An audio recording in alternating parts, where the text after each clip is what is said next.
L'Observatoire régional de l'emploi et de la formation de la région PACA indique que plus de 45 000 postes d'infirmiers et infirmières étaient pourvus ces 5 dernières années. Depuis 2010, le métier d'infirmier et d'infirmière figure dans le top 5 des plus importants volumes de création d'emplois et le secteur sanitaire occupe la plus forte concentration avec 81%. Au sein du groupe hospitalier Sophia Antipolis Vallée du Var, sur un effectif de 2200 agents, les infirmiers et infirmières représentent plus de 400 postes.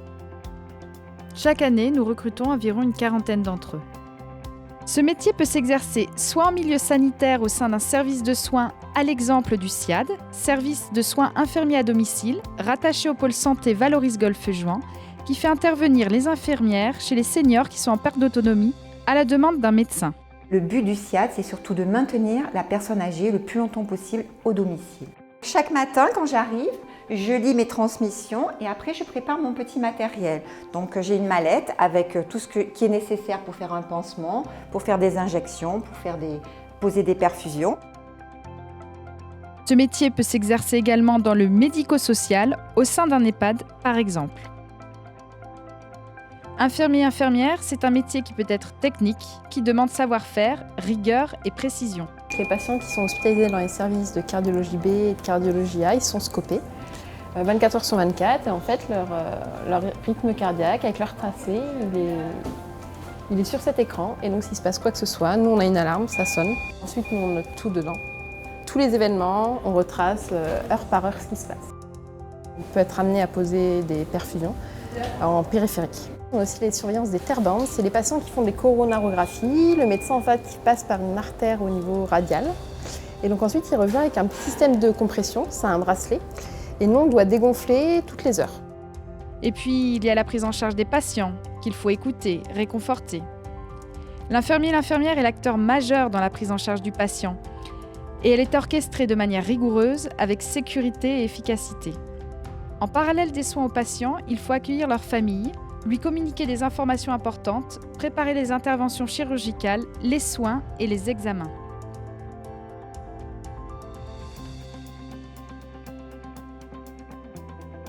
Donc à Puget-Théniers, on a mis en place un service de téléconsultation cardiologie en lien avec l'hôpital d'Antibes. Et ce qui nous permet d'avoir des consultations cardiologiques pour nos patients dans notre vallée. Le médecin est en visioconférence avec le patient et en même temps, il peut écouter grâce au même stéthoscope qui enregistre la boucle, comme s'il entendait vraiment le patient en direct. L'infirmier et l'infirmière a un œil sur tout. Il mesure, surveille, contrôle l'hygiène. Et puis, il y a la communication avec les patients et surtout avec le reste de l'équipe soignante et médicale. L'infirmier et l'infirmière travaillent en équipe au sein de son unité et en lien avec les autres services. Par exemple, avec la pharmacie pour la transmission de commandes de médicaments pour les patients ou avec le service d'imagerie médicale pour la réalisation d'examens complémentaires. L'infirmier et l'infirmière s'occupent aussi d'administration, de prise de rendez-vous, de planning, de rédaction de rapports de soins. Au-delà des soins, le travail est varié. L'infirmier et l'infirmière peut être amené à prendre en charge la relation thérapeutique avec le patient et à animer des ateliers ou des groupes. Une alliance thérapeutique avec le patient et pour qu'il puisse y avoir cette alliance thérapeutique, il faut le mettre en confiance et travailler non seulement avec lui mais aussi avec son environnement, que ce soit au niveau familial, au niveau social. C'est une équipe pluridisciplinaire. Donc c'est vrai que le travail infirmier est très vaste. Quant à l'organisation du travail, l'infirmier et l'infirmière occupent un poste à horaire variable, de 7 à 12 heures par jour, en fonction du jour ou de la nuit. Nous, par rapport au travail de jour, on a une plus grande amplitude horaire. Donc on fait du 10h ou du 12h. Moi, dans mon service, je suis en 12h, donc ça fait 19h, 7h du matin. Alors que par rapport à la journée, en fait, on est soit du matin, soit d'après-midi, ou soit toute la journée, mais sauf quand c'est un hôpital de jour, on fait 8h, 17h dans des horaires de bureau. Ce métier offre de nombreuses évolutions de carrière. Le diplôme ouvre ainsi la voie vers différentes spécialisations, comme la puériculture, l'anesthésie ou le bloc opératoire. Après 4 années de pratique et un examen final, l'infirmier et l'infirmière pourra même devenir cadre de santé.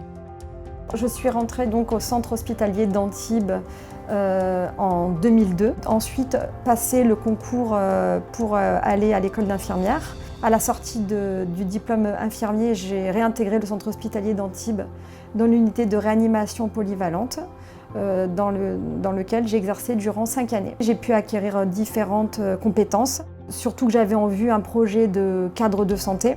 Actuellement, je fais partie du groupe Urgence Vitale pour former tout le personnel aux gestes d'urgence.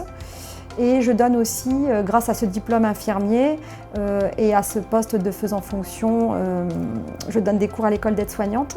Et cela m'a ouvert du coup les portes pour passer le concours de cadre de santé. Il y a une école dans la région qui est à Nice. Le groupe hospitalier Sophia Antipolis Vallée du Var innove dans la gestion des ressources humaines en proposant des formations ainsi que le financement d'études promotionnelles. L'infirmier et l'infirmière pourra aussi évoluer, s'il le souhaite, au sein de son réseau de 4 établissements de 1300 lits et places.